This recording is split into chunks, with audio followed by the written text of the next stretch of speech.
अस्सलामुअलैकुम नाज़रीन, नवां ॾिसी रहिया आहियो HR JDO न्यूज़ ऐं वज़ीर उंडड़ ख़बर शामिल कयूं था। जावेद रिंदजी नावली मंदमी बेवा औरत 5 ॿारनि जी माउ जो बाअसर जे ज़ियादतुनि ख़िलाफ़ एहतिजाजी मुज़ाहिरो।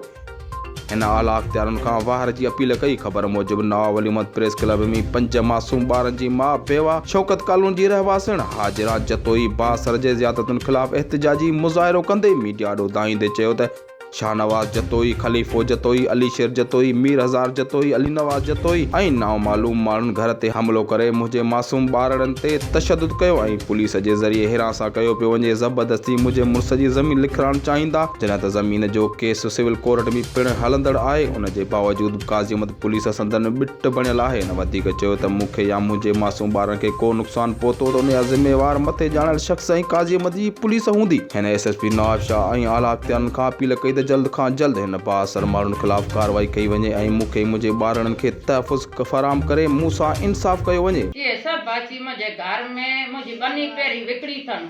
हाण चवन था ती ने बनी जी तू सही दे न तो तोखे मारे तुझे पुटन के असा मना घुमाई छडींदासी।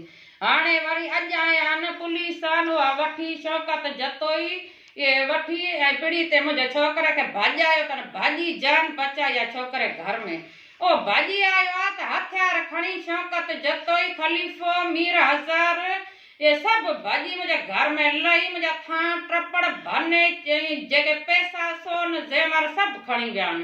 हाणे चवन था त असां हिन माई खे मारींदासीं। जरण मुंहिंजी सेवल थियल आहे, पहिरीं मूं केस दाख़िल कयो आहे त हुननि खे कुझु बि न पुलिस कयो आहे। छाजे करे न कयो आहे? मां बेवा, मां रनज़ाल, मां अपील थी कयां वज़ीर आज़म खे, वज़ीर आला खे थी कयां मांसि त मुंहिंजो त कुझु कयो वञे त ही बेवा रनज़ाल खे कुटे मारे सॼी मिल्कियत चवनि था असां पंहिंजे हवाले करे छॾींदासीं, तोखे का बि शइ कोन ॾींदासीं, सखणो तोखे घर मां कढंदासीं।